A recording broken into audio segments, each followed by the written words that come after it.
નમસ્કાર મિત્રો, રાહુલ બ્રધર્સની ચર્ચા સભામાં ફરી એકવાર સૌનું સ્વાગત છે.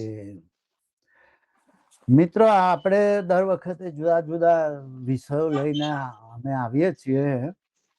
તો આ વખતે વિષય એવો છે કે આપણે સમય સાથે ઘણી બધી વ્યાખ્યાઓ બદલાઈ જતી હોય છે. કે વર્ષો પહેલા ધર્મની વ્યાખ્યા જુદી હોય, સાધુની વ્યાખ્યા જુદી હોય, રાજકારણની વ્યાખ્યા જુદી હોય, નેતાઓની વ્યાખ્યા જુદી હોય, અને સમય જતા બધું બદલાઈ જતું હોય છે. નવી વ્યાખ્યાઓ આવી જતી હોય છે. એટલે આજે અમે એ સબ્જેક્ટ ઉપર ચર્ચા કરીશું કે ભાઈ પહેલા શું વ્યાખ્યા હતી, હવે શું વ્યાખ્યા છે. તો શરૂઆત આપણે એ રીતે કરવી છે કે પહેલા રાજકારણ ની વ્યાખ્યા શું હતી, રાજકારણમાં કયા નેતાઓ કેવી રીતે આવતા, કેવા પ્રકારના નેતાઓ આવતા. એટલે રાજકારણની અને નેતાઓની બંનેની વ્યાખ્યા અત્યારે બદલાઈ ગઈ છે. આઝાદી સમયે જુદી જાતના નેતાઓ હતા, અત્યારે જુદી જાતના છે. એ સમયે રાજકારણની વ્યાખ્યા જુદી હતી, અત્યારે જુદી છે. તો પ્રદીપ કુમાર રાવલને હું પૂછું, એમને કહું કે તમે આ રાજકારણ અને નેતાઓની જે વ્યાખ્યા બદલાઈ ગઈ છે એના વિશે થોડો પ્રકાશ પાડો તમારી રીતે, પ્રદીપ કુમાર. નમસ્કાર. એટલે આજનો વિષય આમ તો દરેક યંગસ્ટર છે એ લોકોએ સમજવા જેવો છે, કારણ કે એ લોકોને જે જૂનો જમાનો જોયો નથી અને એક જે નવું એમની સામે આવે છે કે પોલિટિક્સ એટલે કે ભાઈ એના વિશે લોકો અણગમાથી જુએ છે કે ભાઈ પોલિટિક્સમાં ન જવાય, આવી દશા કરી નાખી છે. આ એનું બદલાયેલું સ્વરૂપ છે. એટલે તમે જોશો કે બુદ્ધિશાળી લોકો, પછી જે સારા રસ્તે ચાલનારા લોકો, રાજકારણ એમનો અપ્રિય વિષય છે. એક જાતનું એનાથી અણગમો પેદા થઈ જાય છે. એ એટલી બધી હદે આનું સ્વરૂપ બદલાઈ ગયું છે. રાજકારણ એકચ્યુઅલી શું છે કે એ એક જરિયો છે, એક સિસ્ટમ, જે લોકશાહીની જે સિસ્ટમ ચલાવવા માટેનો એક જરિયો છે રાજકારણ. એના સિવાય આ લોકશાહીમાં જે ગવર્નન્સ કરવાનું છે એ ન થાય.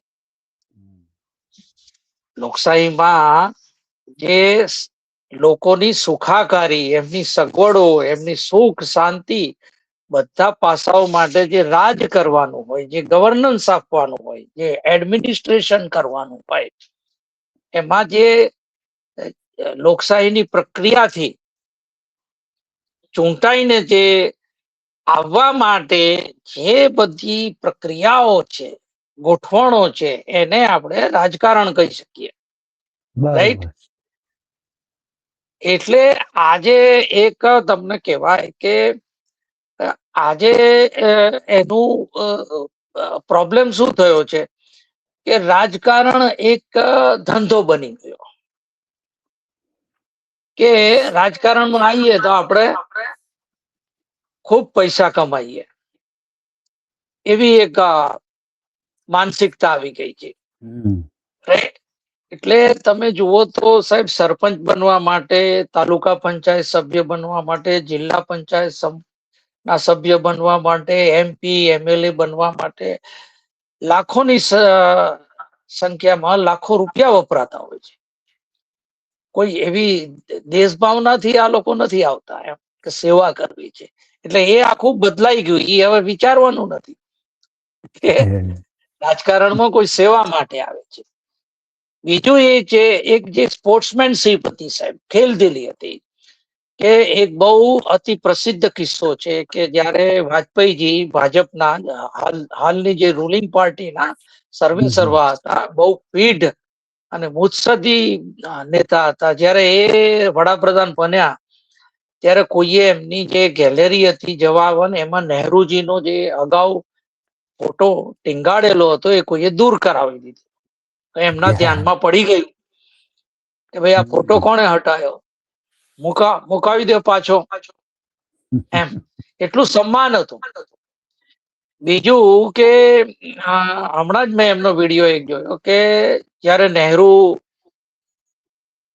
મરણ પામ્યા ત્યારે જે શ્રદ્ધાંજલિમાં એટલા ખૂબસૂરત રીતે સાચા દિલથી નહેરુજીના જે વખાણ કર્યા છે, અને કે એને કે ભાઈ ભારત માતાના એક આવા સપૂત હતા.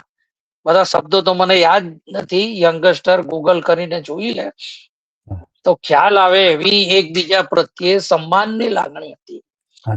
અને એવી જ રીતે જયારે રાજીવ ગાંધી સત્તા ઉપર આવ્યા ત્યારે વાજપેયીને કઈક ફિઝિકલ પ્રોબ્લેમ હતો, વિદેશ જવું પડે. હા, તો કિડનીના ઓપરેશન માટે થઈ એમણે એક કમિટી, જે ડેલિગેશન જવાનું હતું, એમાં વાજપેયીજીની નિમણૂક કરી અને એમને એ સગવડ કરી આપી હતી. એટલે આવી જે એક બીજું કે જયારે વાજપેયીજી ઉપર સત્તામાં કે તમને સત્તાનો લોભ છે એવો આક્ષેપ જયારે મુકાણો ત્યારે એમણે જે સંસદમાં વક્તવ્ય આપ્યું ખૂબ દુઃખી જણાતા હતા. તો હું એવો નથી એમ મારા ઉપર આરોપ મૂક્યો છે. એટલી સ્પોર્ટ્સમેનશીપ હતી. હવે શું થઈ ગયું રાજકારણમાં સાહેબ, વિક્ટિમાઇઝેશન, બદલાની ભાવના આવી ગઈ. પાડી દો, ખતમ કરી નાખો. રાઈટ. હવે પ્રોટેસ્ટ તો બધાએ કરવાનો હોય વિપક્ષે, તો કોંગ્રેસ પાર્ટીએ, રાહુલ ગાંધીએ શર્ટલેસ એ પ્રોટેસ્ટ કરેલો કોઈ પણ બાબત માટે, તો એના માટે તો વડાપ્રધાને ઉધડો લઈ લીધો. અને કેવા શબ્દો વાપરા, આપ પહેલે સે હી નંગે હૈ, ક્યું નંગા હો રહે હૈ, આવી ભાષામાં ગંદી ભાષા આપણે શરૂ કરી છે પહેલે, શરૂ કરી છે. એને આપણે અંગ્રેજીમાં મડ સ્લિંગિંગ કહીએ છીએ, ગુજરાતીમાં કાદવ ઉછાળવો એમ. હા, એટલે એ જે છે એ પોઈન્ટ મેં આપને કીધો. બીજું કે હાલની જે સત્તાધારી પાર્ટી છે એ તમારા ફક્ત આ બદલાયેલા સ્વરૂપની વાત કરું છું. રાજકારણ ખાલી વોટ નથી ઈચ્છતી, એમને સત્તા માટે ખાલી વોટ નહીં ચાહીએ,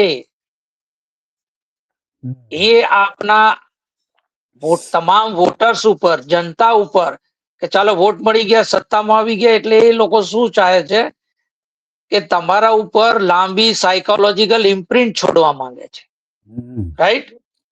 આઈડિયોલોજીકલ ઇમ્પ્રિન્ટ છોડવા માંગે છે, અને તમારા ઉપર સાયકોલોજીકલ ડોમિનન્સ જોઈએ. તમારું મન બદલી નાખો. એટલે તમે જુઓ છો કે ભક્તોની માનસિકતા કેટલી બધી એ થઈ ગઈ છે. ખ્યાલ. અને એના લક્ષણો તમે જુઓ તો ત્યારે કે ભાઈ તમારે આ ખાવાનું, આ નહીં ખાવાનું, આ કપડા પહેરાય, આ કપડા ન પહેરાય, હિજાબ ના પહેરાય, આ પહેરવું જોઈએ. ખ્યાલ આવ્યો? પૂજા આની કરવાની.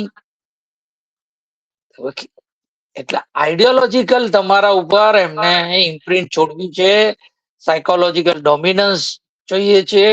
એટલે આ બધી પર્સનલ બાબતોમાં દખલગીરી એક ચિંતાનો વિષય છે. એક બીજો દાખલો આપું કે બિહારમાં 202 MLA છે નીતિશ કુમાર પાસે,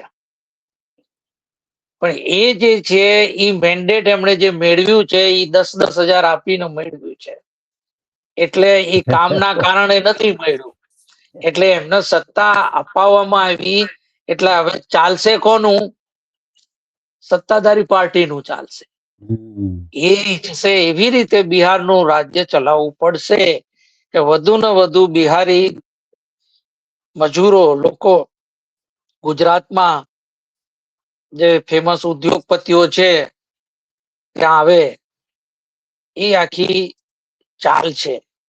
એટલે બિહારનું રાજકારણ, હવે 202 ધારાસભ્યો હોય એનું ના ચાલે, એટલે તમે જોઈ લો કેટલું બધું એનું એ છે. કારણ કે લોકચાહનાથી નથી આવી, અને વોટોની તો જે કરામત છે જ. અને એ જે મડસ્લિંગિંગ ની વાત છે કે છેક ત્રીજી ચોથી પેઢીના રાહુલ ગાંધીને એવી રીતે કે ભાઈ તમે નહીં, તમારા પિતા ભ્રષ્ટ હતા, દાદી સરમુખ હત્યાર હતા, પરદાદા ચરિત્રહીન હતા, મહિલા સાથે સિગરેટના ફોટા મૂકવા, અને એના જવાબ પાછા ચોથી પેઢીના યુવાન પાસે જવાબો માંગવાના. આ બદલાયેલું સ્વરૂપ જે રાજકારણની આ વાક્યાઓ થઈ ગઈ છે. રાઈટ. હવે પરિવારવાદની ટીકા કરવી. તમે જોયું હશે કે બધા જ બીજેપી હોય કે કોંગ્રેસ હોય, એ એક ચીલો ચાલ્યો જ આવે છે કે પરિવારમાં જ ટિકિટો મળે એના જ નેતા. કારણ કે આ એક સિસ્ટમ એવી છે રાજકારણ, સત્તા ઉત્તરાધિકારી પાસે જાય છે. કારણ કે એની પાસે સપોર્ટ છે જ. માની લો કે મુલાયમસિંહ યાદવ નો દાખલો લઈએ તો એમણે જે પાર્ટી જમાવી, એનો જે આખી લોયલિટી જે સપોર્ટ છે, કાર્યકરો છે, એ ઓબ્વિયસલી બીજા પાસે નહીં જાય. એ પછી એના જે ઉત્તરાધિકારી આવે અખિલેશ યાદવ, એની પાસે જવાના, એના છોકરા જોડે. એટલે હા, એટલે ઇટ્સ બટ નેચરલ, એમાં કોઈ ઓલું નથી એમ. ત્યાં કોઈ આપણે ક્યાં ક્વોલિફિકેશન કે પરીક્ષા આપીને ભાઈ તમારે MP MLA ચૂંટવાના છે.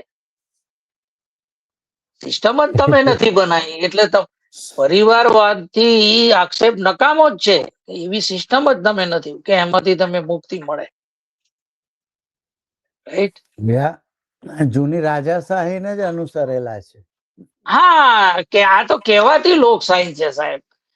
બાકી રાજાશાહી મુજબ જ ચાલે છે.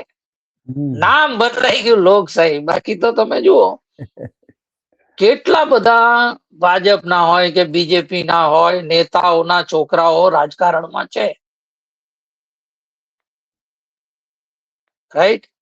લગભગ બધા. સચિન પાયલોટ છે તો એ કોનો આવેલા? એના છોકરો હતો ને, રાજેશ પાયલોટ નો છોકરો એ. હા, તો પછી તમે જોઈ લો, ગમે તે પાર્ટી હોય, મોટા ભાગે એવું જ હોય છે. હવે આમાં એક રાજકારણ બાજુ જે ખેલવાની રીત છે, એમાં સૌ પ્રથમ વાર જૂઠનો ઉપયોગ, જેને જુમલા કહેવાય, જૂઠ બોલવું, એનો ખૂબ જ જબરજસ્તી. અને હિન્દુ મુસ્લિમ જેનું જે છે કોમ્બાત, એનો જે ખતરનાક રીતે પ્રથમ વાર ઉપયોગ કર્યો છે. આટલો બધો નહોતો, જે તો વર્ષોથી ઉપયોગ થાય છે. હવે જૂઠના ઉપયોગમાં પણ સાહેબ ઘણી છુપાયેલું છે. કે એક બાજુ આપણે દાખલો લઈએ કે એક બાજુ કે ભાઈ દેશ સુરક્ષિત હાથોं में है हमारे, બીજી બાજુ એમ કહેવાનું કે હિન્દુ ખતરે में है. તો what actually you are saying? બેમાંથી કંઈક તો સાચું હશે ને. કાં તો હિન્દુ खतरे में है, कां तो देश सुरक्षित हाथ में है, तो हमें चिंता करने की जरूरत नहीं है. हाँ, तो आप क्यों बोल रहे हैं हिंदू खतरे में है? अब तो 10-15 साल से पड़े हुए हैं. क्यों खतरे में है? ये इतना सारा मिलिट्री पुलिस किस लिए है भाई? कोई कानून है नहीं कि हमको ही वो युद्ध करने जाना है पुरानी सिस्टम से? જે હું વાત કરતો હતો કે જે જુમલેબાજીનો ઉપયોગ સૌ પ્રથમ વાર ચુનાવમાં, એમ કે ભાઈ કે એમ દેખીતી રીત ઓપનલી અને કબૂલે કરી લે ભાઈ એ તો 15-15 લાખ કા જુમલા था, આવું તો બોલવું પડે એમ.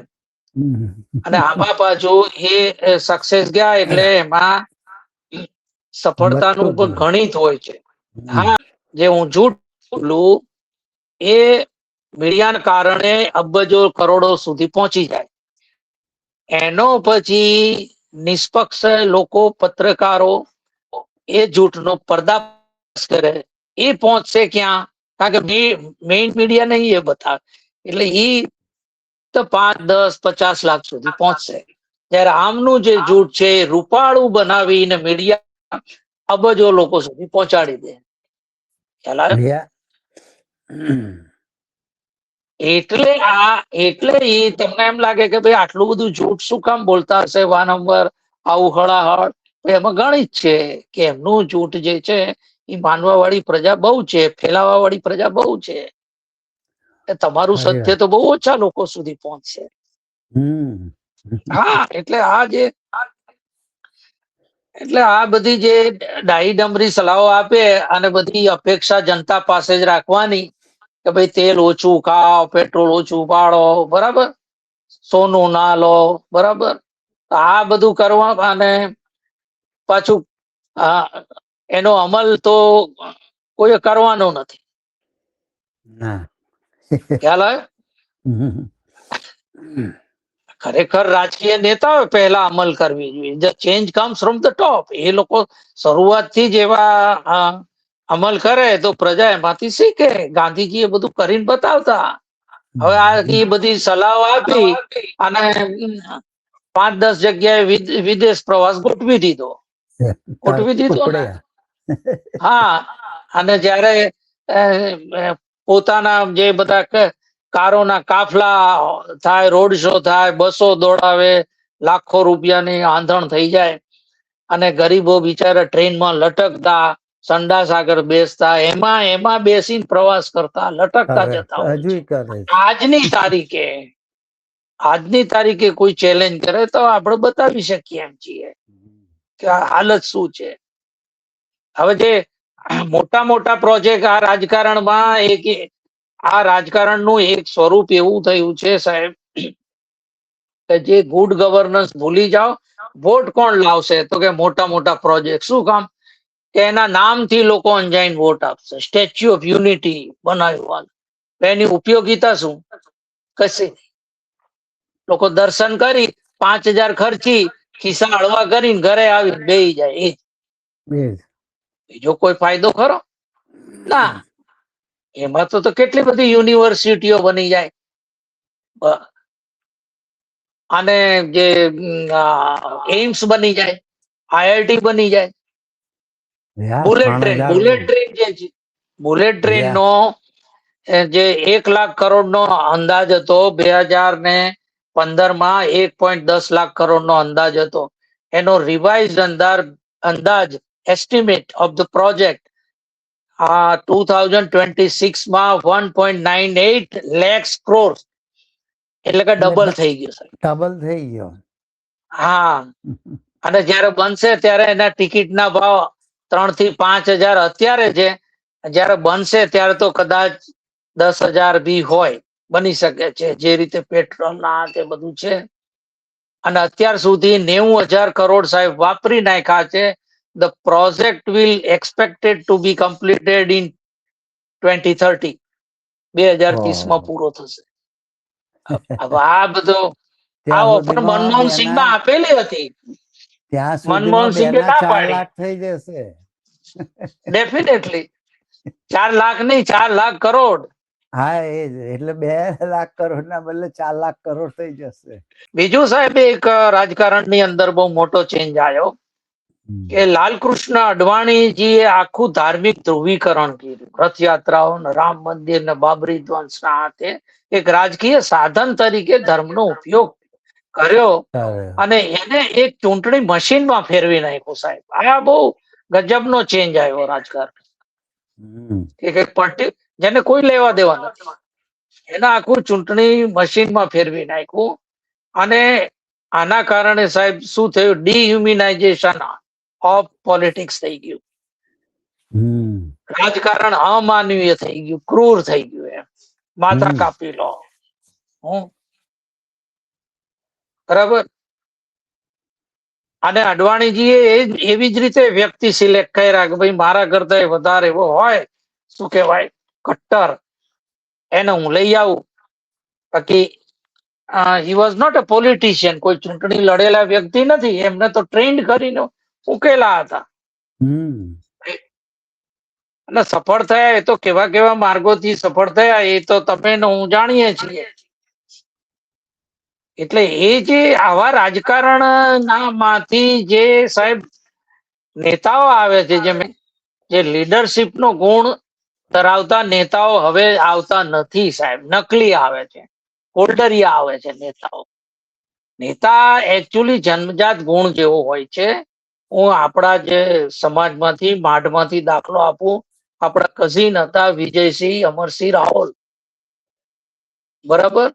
એ નેતાગીરીનો ગુણ ધરાવતા હતા અને આજે કોર્પોરેશનની ચૂંટણી લડતા, સિલેક્ટ થતા, સમાજના બધા કામ કરતા, ગ્રાસરૂટ લેવલ થી આવ્યા હતા. ખ્યાલ આવ્યો? એટલે એ જે હવે કેવા નેતા આવે છે કે જેને કોઈ જાણતું નથી, કોઈ ઓળખતું નથી, ખાલી ફક્ત પક્ષની ટિકિટ, સિમ્બોલ ઉપર ચૂંટાઈ જવા. Yeah. હા, એટલે આના આખી પેનલ એવી રીતે ચૂંટાઈ જાય. બસ નેતાગીરીનો કોઈ ગુણ જ ના હોય, બસ ગુણ એ નથી. પેલા રબર સ્ટેમ્પની જેમ એક સભ્ય મેમ્બર વધવો જોઈએ એ પ્રમાણે પક્ષ કે એને આવી હા જાય અને પૈસા હોય. હા, જ્ઞાતિનું બળ છે તો વોટ મળી જશે, આપી દો. પૈસા છે, આપી દો આને. એટલે બસ. સિમ્બોલ. એટલે આવા નેતાઓમાં કોઈ નેતા, હવે આની પરિસ્થિતિ શું જાય ખરેખર જ્યારે સમાજ ઉપર અથવા તો દેશ ઉપર અથવા તો કોઈ રાજ્ય ઉપર ગંભીર પ્રકારની સમસ્યાઓ આવે તો આ ફોલ્ડરિયા નેતાઓ શું કરશે? કાંઈ નહીં કરી શકે, જવાબ નહીં આપી શકે, ભાગી જશે. એના ઉપર વિશ્વાસ બી નહીં કરે. અને તમે જુઓ છો જયારે જયારે પૂર હોનારત આવ્યું છે ત્યારે આ નેતાઓ દેખાતા નથી. આમાં 5-5 વર્ષ દેખાતા નથી. એ શું સમજ્યા?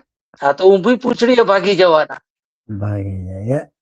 એટલે પ્રજા, એટલે આવી નબળી નેતાગીરીથી પ્રજાને સહન જ કરવાનું છે. શું?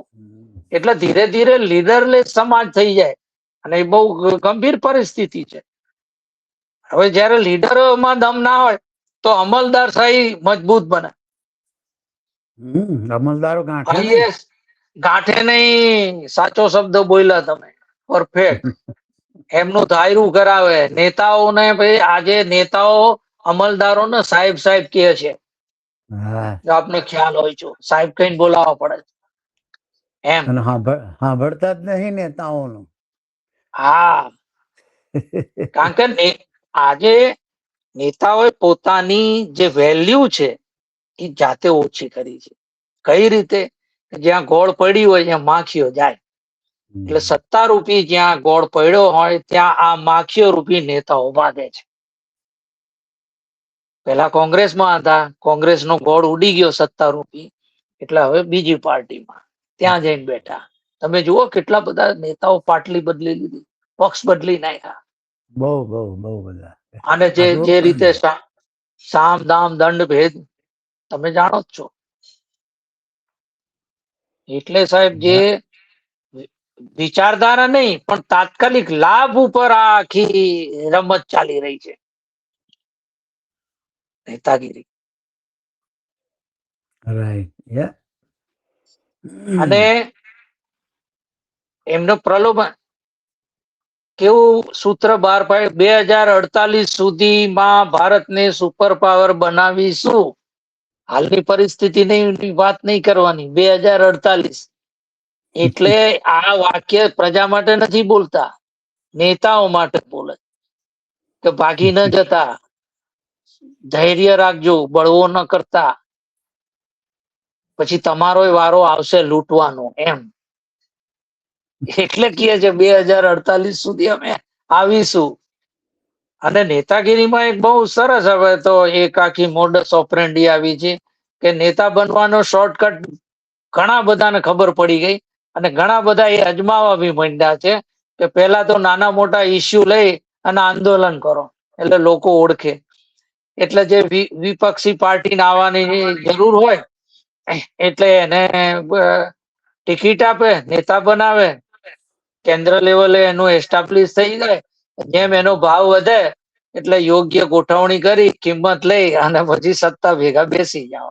આ એક મજાની ઘટના છે કે જે આપણને જોવા મળી કે જે આપણે હાર્દિકભાઈ પટેલ હતા, પછી અલ્પેશભાઈ ઠાકોર, આ બધા શું કર્યું, બીજા પીઢ જૂના નેતાઓએ એ બધું શું કર્યું, યોગ્ય ભાવ મળ્યો કે યોગ્ય જે કઈ પ્રપોઝલ થયું હોય. પછી હમણાં રાઘવ ચડ્ઢા જે હતા એ પેલા જે સત્તામાં હોય એને ઓલા ગાળો દેવાની, ટીકા કરવાની, એટલે એમની નોંધ લેવાય. એટલે વિપક્ષ જોવે કે ઓ આ તો પેલા વિપક્ષમાં જવાનું અને પછી અહીંથી જમ્પ મારી જવાનું. હવે આવા નેતાઓની ક્રેડિટ શું, વિશ્વસનીયતા શું એમ. એટલે બીજું અત્યારે શું છે, બહુ મોટી આ જે નેતાઓ અને આપણે આ રાજકારણની જે ભેગી જે આખી નેતાઓને મોટા ભાગે વોટ માટે જનતાની જરૂર નથી, એ તો દેખાડો છે. એમના ઉપર ખરેખર હકીકતમાં જોવો તો વોટ ઉપર આધાર નથી. એમનો આધાર આખો ડોનર્સ ઉપર છે, જે એમને લાખો કરોડો રૂપિયા ડોનેશન આપે છે, એના ઉપર એમનો આધાર છે. પછી એનું જ કયું કરે ને. અને આ જેટલી તમે ચેરિટી કરો, રેવડી કરો, એટલે એવું છે, સ્થાનિક નોકરીઓ જવાની, કોઈ જવાબદારી નહીં. બરાબર. આનાથી શું થાય? સ્થાનિક નોકરીઓ જતી રહેવાની, ખાઈ જાય. ફ્રી ફૂડ આપો તો ખેડૂતોને મારી નાખે. ખ્યાલ આવ્યો? એટલે આ બધા દાખલા આફ્રિકાના છે જ. આફ્રિકાને સાહેબ ટ્રિલિયન્સ ઓફ ડોલર દાન મળેલું. હજી એ દેશો ગરીબ છે આફ્રિકન. એનું કારણ આ છે કે આ એ જ્યારે કોઈ પણ સિસ્ટમ ખરાબ હોય, સિસ્ટમ જ્યાં ન હોય, તો રૂપિયો આવે ને એ કશું વિકાસ ન કરી શકે. આ પૈસા વિકાસના બદલે નિર્ભરતાનો જન્મ આપે. તમે જુઓ આ લોકોને જે મંથલી પૈસા આપે છે, 2,000 3,000, મહિલાઓને 3,000, આને 5,000, મજૂરોને આટલા હજાર, ખેડૂતોને આટલા હજાર. એ કામ ન કરે, વિકાસ ન કરે, નિર્ભરતા જન્માવે. પ્રોગ્રેસ ને પ્રગતિ ન થાય. આફ્રિકાના આપણી પાસે દાખલા છે. અને યુરોપિયન, અમેરિકન્સ લોકોએ બહુ ચેરિટી કરી છે, પણ ત્યાં સિસ્ટમ નથી. આપણે જે આપણી પાસે સિસ્ટમ છે, પણ સિસ્ટમ આખી ઉધઈ ખાઈ ગઈ છે, એટલે રિઝલ્ટ ના આવે. કોઈ કાયદા કાનૂન સરખી રીતે કામ કરતા ના હોય તો એ કઈ રીતે મદદ કરે પૈસા? અને એનો દાખલો આપું. જે કેગ છે, કમ્ટ્રોલર and auditor general of India, એના રિપોર્ટો અનુસાર ગુજરાત સ્ટેટ પેટ્રોલિયમ કોર્પોરેશન દ્વારા 21,000 કરોડ દરિયામાં નાખ્યા. એક ચમચી તેલ નથી નીકળ્યું, એક ડબલું ગેસ પણ ન જળ્યું. હવે આ બધી બાબત કોણ ઉજાગર કરે? Journalism, media. રાઈટ? મીડિયા તો બોલતું જ નહીં, બોલવા જ નહીં. મીડિયા શું કામ નથી બોલતું? એના માટે એક ઝુલુ કહેવત છે, જે આફ્રિકાની જે ઝુલુ કોમ્યુનિટી હોય ને, આદિવાસીઓની ઝુલુ કહેવત છે કે જે કૂતરાના મોંમાં હાડકું હોય તે ભસી શકતો નથી. આ બધા તો મસાલેદાર હાડકા લઈને બેઠા છે. એ ક્યાંથી બોલવાના? ક્યાંથી ઉજાગર કરવાના આ વાત? બીજી સાહેબ જુઓ તો નેતાઓની એક, જે આપે કીધું કે ખાસ વાતો જણાવો, તો એક સામૃગ વૃત્તિ તમને દેખાશે કે સામૃગ વૃત્તિ મારા ખ્યાલથી એવું કે સમસ્યાઓથી દૂર ભાગવું, એવું બધું સમસ્યા છે જ નહીં. સામૃગ એવું કહેવાય છે કે રેતીમાં માથું સંતાડી દે, હું દેખાઈશ નહીં. રાઈટ? એટલે કેવું બતાવ, બધા જ નેતાઓ બધું જોરદાર ચાલે છે. फाइनेंस मिनिस्टर के रुपया बहुत बढ़िया काम कर रहा है. अल्लाह 90-92 पर है. 96 પહોંચી ગયો. 96 પહોંચી ગયો છે. તો કે રૂપિયો બહુ જોરદાર ચાલે છે. એટલે આ જે છે, કાં તો આ સત્ય બતાવતા નથી, અથવા તો સત્ય જાણે છે પણ પ્રજાને એવું બતાવવું છે કે સબ ચંગા છે, બધું વ્યવસ્થિત છે. આ તમે જોયું કે આ વિદેશ પ્રવાસ શું કામ ગયા? મેલોની જોડે ફોટા મૂક્યા, વિદેશ કેડબરી, એના માટે કે ભાઈ એવરીથિંગ ઇઝ નોર્મલ. તમે ઊંધેથી વિચારો કે ભાઈ સમસ્યા હોય તો દેશનો વડાપ્રધાન દેશમાં રહે ને. આજે કોઈ કુટુંબ ઉપર આફત આવી હોય તો કુટુંબનો વડો ક્યાં હોય? ઘરે બેઠો હોય ને, કે હરિદ્વાર ફરવા જતો રે. એટલે આ એવું બતાવવા માંગે છે સમસ્યા કાંઈ છે નહીં. અને જોવાય, અને એવું જ વચમાં જયારે ગંભીર બાબતો, મોંઘવારી અને આજે કહેવાય કે પેલું નોટબંધીનો ઇસ્યુ હતો, ત્યારે બધું સામાન્ય દેખાડવા, ભાઈ અક્ષય કુમાર જોડે બેસી ગયા હતા, કેરી કેમ ખવાય ને કેવી રીતે ખાવ છો ને ઇન્ટરવ્યુ. એટલે આ એક આખી આ સાંભૃવૃત્તિ છે. સમસ્યા લોકોને ન લાગવી જોઈએ, ખાસ કરીને ભક્તોને ન લાગવી જોઈએ કે દેશ અભી ગંભીર હાલત મેં હૈ. રાહુલ ગાંધી ભલે બૂમો પાડે, એની તો ફરજ છે વિપક્ષી નેતા તરીકે, પણ આમને અસર ના, બધું જ બરાબર ચાલે છે, બહુ પરફેક્ટ ચાલે છે, ક્યાંય સમસ્યા નથી, કોઈ તંગી નથી. ભલે ખેડૂતો આખી રાત 30 લીટરનું કેલ્બો લઈ અને આખી રાત ટ્રેક્ટરમાં સુતા રહે કે સવારે વારો આવે ડીઝલ ભરાઈએ. તો એ બધું એટલે આખું જે આખી ઢોંગ રચવામાં આવે છે. ખ્યાલ આવ્યો?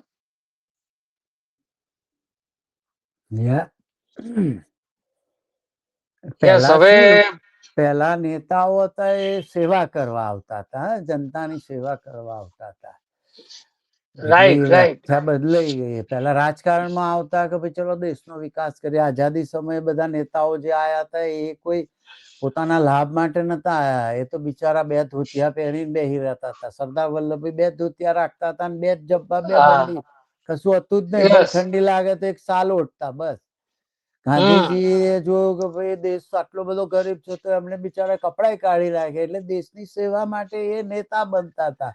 રાજકારણ પણ એ રીતે કરતા હતા કે ભાઈ દેશ આગળ આવે, દેશના આઝાદી મળે, દેશનો વિકાસ થાય, જેલો ભોગવતા હતા. હા, જયારે ગુજરાત મહારાષ્ટ્ર બધું જયારે ભેગું હતું ત્યારે એને અલગ પાડવા ખૂબ નેતાઓ જેલ ભોગવીને ખૂબ આંદોલન કર્યા. અને નહેરુ જેવા તો શ્રીમંત હતા, એટલા બધા ધનાઢ્ય લોકો જેલોમાં બેસતા હતા જઈને. અને આ બધી મિલકતે દેશને દાન આપી દીધી હતી. હજારો કરોડ હતા, તો 5,000 કરોડ થાય એટલી મિલકત તો એમના બાપાએ દેશને દાન આપી દીધી હતી. ઇવન મહાગુજરાતના આંદોલન વખતે હિન્દુ ચાચા હતા જે એ ખભે થેલો લટકાઈને એમાં સિંગ ચણા રાખીને ખાતા. આખો દિવસ સિંગ ચણા ખાય, પાણી પીને. ગરીબ હતા, એ કોઈ પૈસા વાળા તો હતા નહીં, તો એ જીતી જતા હતા. એટલે એ નેતાઓ એ વખત સેવાભાવી હતા. અત્યારે નેતાઓ માલમાં લીધા ખાવા જ આવે છે, કોઈ સેવા કરવા નહીં આવતા. હેતુ બદલાઈ ગયો. એટલે આખી વ્યાખ્યા જ બદલાઈ ગઈ. અત્યારે નેતાની ને એ વખતના નેતાઓની વ્યાખ્યા જ આખી બદલાઈ ગઈ. એટલે ગાંધી યુગના નેતાઓ હતા એ જનતાની સેવા કરવા આવતા હતા. સેવા અને રાજકારણમાં એટલે પ્રવેશ લેતા હતા. હવે રાજકારણમાં પ્રવેશ લે છે કમાવા માટે, રૂપિયા ભેગા કરવા. એટલે આખી વ્યાખ્યા બદલાઈ ગઈ છે. હવે આપ જે છે તો એ ધર્મ અને જે સાધુ એના શું સ્વરૂપ બદલાણા છે, એના ઉપયોગ શું થાય છે? પહેલા શું ઉપયોગ આધ્યાત્મિક ઉન્નતિ માટે હતો, હવે એનો ક્યાં ક્યાં ઉપયોગ થાય છે, એના વિશે જરા પ્રકાશ પાડો તમે. હવે ધર્મની તો આખી વ્યાખ્યાઓ બદલાયા કરતી હોય છે. પહેલા શું કહેવાય, બ્રાહ્મણ ધર્મ કહેતા હતા, પછી વૈદિક ધર્મ કહેતા હતા, પાછું સનાતન નું આવ્યું છે, હિન્દુ ધર્મ આવ્યું છે. એટલે અબ્રાહ્મિક ધર્મો અને બ્રાહ્મણિક ધર્મો, આ ટાઈપના 2 ટાઈપના ધર્મો હોય છે.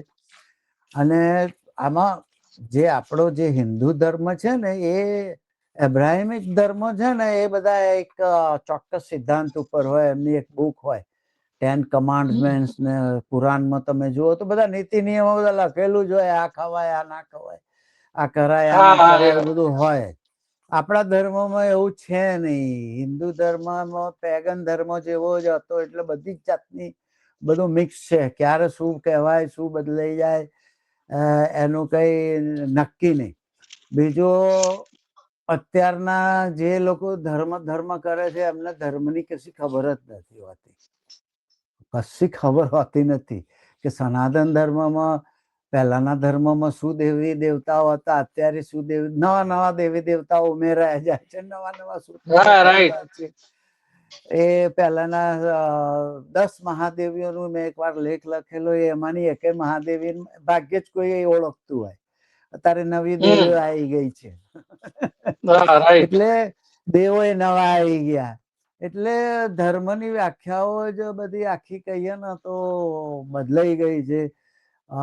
તમે વૈદિક ધર્મ જુઓ, ઋગ્વેદ ને બધા વાંચો, સ્મૃતિ વાંચો, મનુસ્મૃતિ વાંચો, તો એ બ્રાહ્મણ, અપસ્તંભ બ્રાહ્મણ ને એવા બધા ધર્મમાં નોનવેજ ને એવું બધું લોકો ખાતા હતા. એને કોઈ બધું નોર્મલ હતું. ઇન્દ્રના ખોરાક જ એ હતો. ઇન્દ્રનો ખોરાક આખલા ને પાડા ને એવો જ હતો. પણ અત્યારે એકદમ બધું ચેન્જ થઈ ગયું છે કે ભાઈ નોનવેજ ખાય તો પતી ગયું એમ એ કહેવાય. એના લીધે ઝઘડા થાય, લોકોને મારી નાખવામાં આવે છે કે ભાઈ તું આ વેચે છે ને એમ કરીને નતું મોબ લિંચિંગ કરી નાખવામાં આવે છે. હા, એટલે અત્યારે આખું ધર્મની વ્યાખ્યા બદલાઈ ગઈ છે ને અત્યારે ધર્મની વ્યાખ્યા સગવડિયું થઈ ગયું છે. ધર્મ એટલે તમે ધ્યાન કરવું કે શું કહેવાય, અધ્યાત્મ દર્શન કરવા કે આપણા દર્શન શાસ્ત્રો 6 હતા એ જ કોઈને ખબર નથી. સાંખ્યમાં તો ભગવાન નહોતા. વેદોમાં ભગવાનને ના માનવા, તમે ભગવાનને ના માનો, અનિશ્વરવાદ, ઈશ્વરમાં નથી માનતા તમે, તો એ વેદોમાં માન્ય હતું. હવે અત્યારે તમે અનિશ્વરવાદની વાત કરો તો નાસ્તિક કહીને આમ ગાળમ ગાળી કરી નાખે. આ તો એવું કરી નાખે. ફેનાટિસિઝમ આવી ગયું. હા, એટલે એ લોકોને ખબર જ નથી હોતી. એટલે ધર્મને અત્યારે અલગ જ વ્યાખ્યા થઈ ગઈ છે. આપણા જે પહેલા પ્રધાનમંત્રી હતા એ પોતાને હિન્દુ એથિસ્ટ તરીકે ઓળખાવતા હતા. એ ભગવાન ને બધા તૂથમાં માનતા નહોતા. પણ અત્યારે જો, અને એ શું કહેવાય, ધર્મ નિરપેક્ષ રાષ્ટ્ર તરીકે એ રાખવા માંગતા. ભાઈ આપણે બિન સાંપ્રદાયિક દેશ છીએ એટલે બધા ધર્મોનો આદર, પણ રાજકારણમાં કોઈ ધર્મની કોઈ ચંચુપાત ના જોઈએ એમ નહોતી. હવે આમણે તો ચાલુ કરી દીધું છે કે પોતે જ મંદિરે ફરશે અને ત્રિશુલ ને ડમરું લઈને ફરશે અને ધર્મનો જ ઉપયોગ કરવાનું ચાલુ કરી દીધું છે. ભગવા વસ્ત્રો પહેરીને મંદિરોમાં ફરશે ને એમ કરીને એક જાતનો ઉપયોગ જ કરવાનું શરૂ કરી દીધું છે. અને પહેલા ધર્મોનું અલગ જ એમ, ધર્મ એટલે આધ્યાત્મિક ઉન્નતિ કરવી એ રીતનું હતું. હવે તો એક બિઝનેસ થઈ ગયો છે, કોર્પોરેટ બિઝનેસ થઈ ગયો છે. મંદિરો બનાવો, સંપ્રદાયો બનાવો, એમાંથી રૂપિયા ભેગા કરો, એશો આરામ કરો, એ જ થઈ ગયું છે. હવે તો કોઈ પણ વસ્તુ નું પ્રોડક્શન કરો એમાં ધર્મ ઘુસાડે, ધંધામાં ધર્મ, કારણ કે એના લીધે પૈસા કમાવે. ગોપાલ ઘી લોકો વિશ્વાસ કરે કે આ ધર્મના નામે થોડું આ. હા, ઇવન ફટાકડામાં લક્ષ્મી બોમ્બ ને એવું આવતું હતું. પછી ગોપાલ ગાંઠિયા, સેવ નમકીન ઉપર બી મસાલા લોટ બધા ઉપર કૃષ્ણના ને દેવી દેવતાઓના નામથી જ ધર્મ ચાલતું. હવે મહાવીરે બિચારા આખી જિંદગી એક લુગડું પહેર્યું નહીં, પણ કાપડના મોટા મોટા શોરૂમ નું નામ હોય મહાવીર ક્લોથ ભંડાર, મહાવીર કાપડ બજાર. અરે પણ ભાઈ, અરે ભાઈ એમણે તો કદી કપડા જ નહીં પહેર્યા, તમે ક્યાં. એટલે નમકીન થી તમે જુઓ તો મસાલા થી માંડીને તમે બધે તમે જુઓ ને તો ભગવાન ના નામ જ હોય.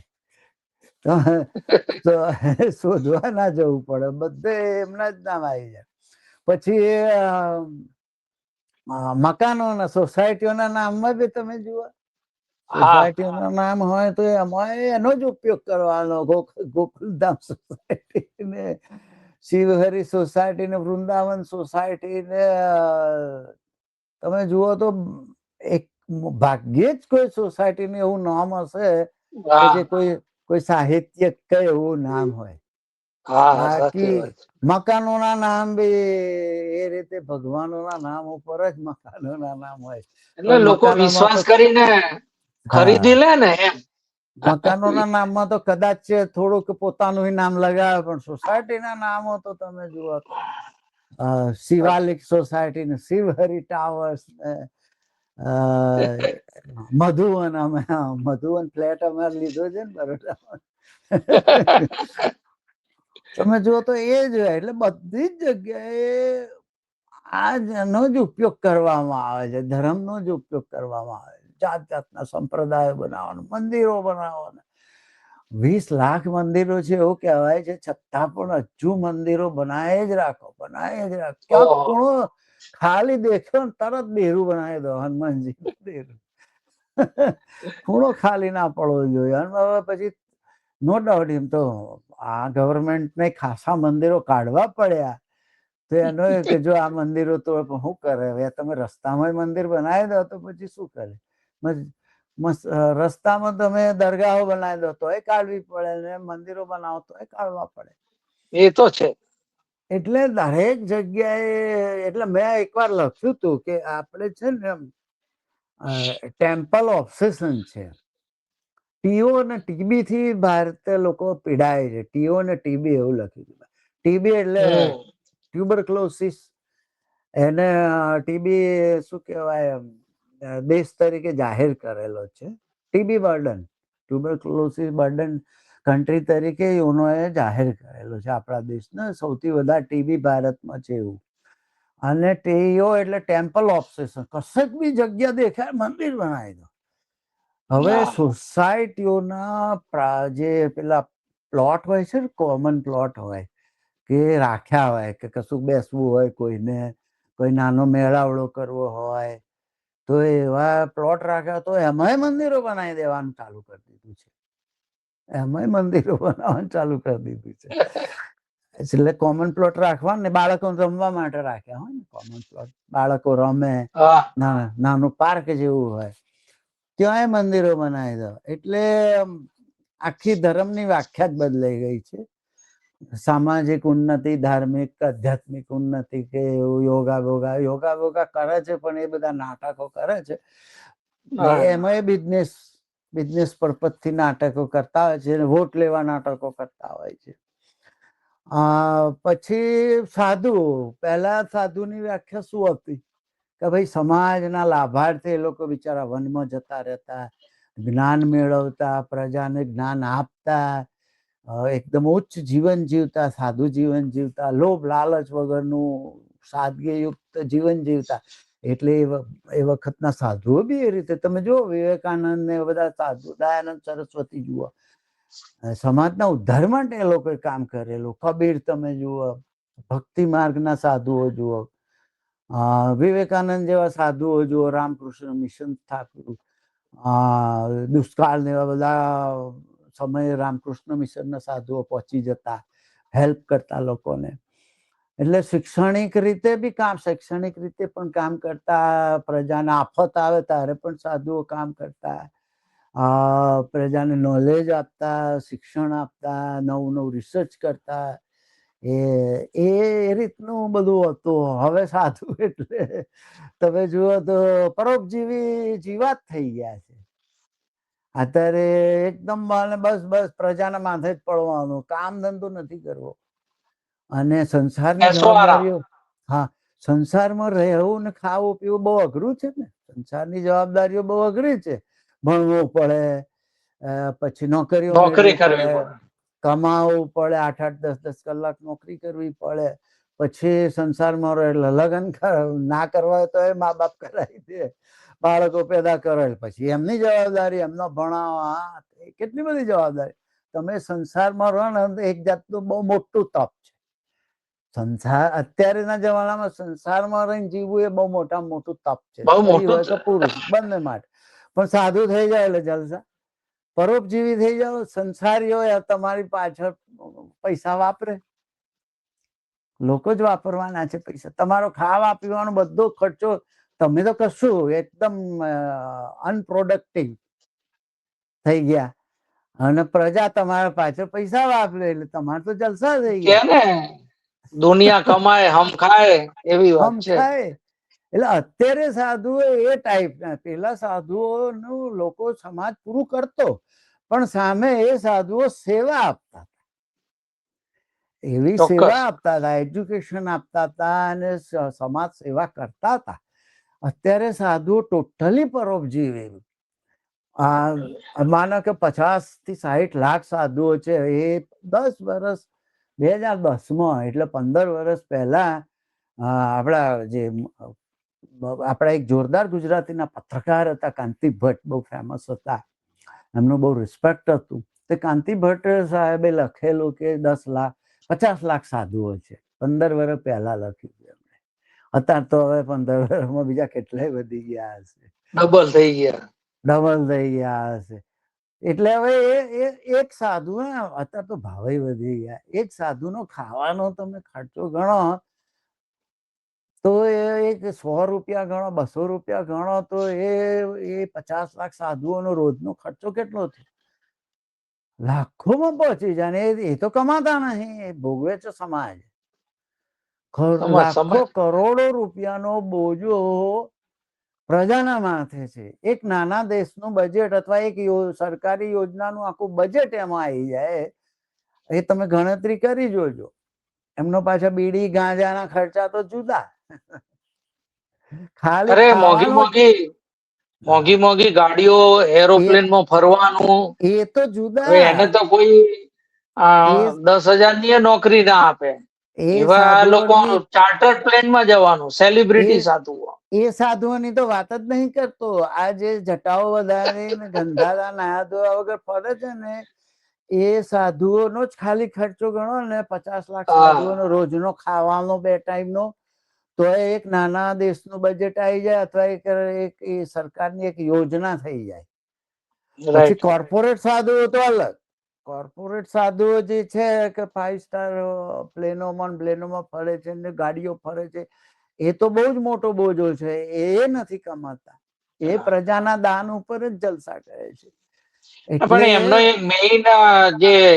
જે મેઇન ધંધો છે, આજે કોર્પોરેટ સાધુઓ છે અથવા તો થોડા એનાથી ઉતરતા, એ સત્તાનો પ્રચાર જ કરતા હોય છે.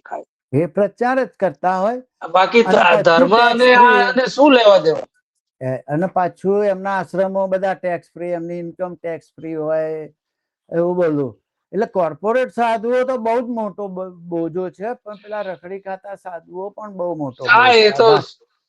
ભારતમાંથી સાધુ પ્રથા જ નાબૂદ કરી દે ને તો બહુ જ દેશનો ફાયદો થઈ જાય.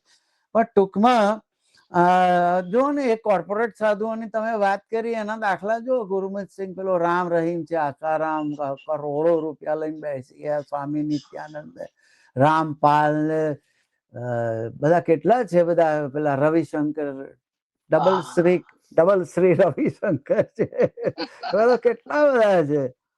પેલા જગ્ગી વાસુદેવ છે, કેટલા બધા સાધુઓ છે. શું આપે, શું સેવા આપે છે? ખોટી ભાષણો ઠોકે છે, બીજું કઈ જ કરતા નથી. અને ભ્રમિત કરે છે, પ્રજાને ભ્રમિત કરવાનું કામ કરે છે. ભ્રમિત કરવા સિવાય કશું. અને બધા એ જો ક્રિમિનલ હતા, હવે જેલમાં ઘુસાડ્યો રામ રહીમને, તો એ પાછો કેવો ચૂંટણી ટાઈમે છૂટી જાય છે, સરકાર એને પેરોલ પર છોડી દે છે પ્રચાર કરવા માટે. એટલે વ્યાખ્યાઓ બદલાઈ ગઈ. હવે આ બધા છે ને, જૂનું ભૂલી જવાનું કે સાધુ તમારા દિમાગમાં પવિત્ર જીવન, એ નહીં. સાધુ એટલે હવે આખું બધું ભૂલી જવાનું કે સાધુ એટલે પવિત્ર હોય.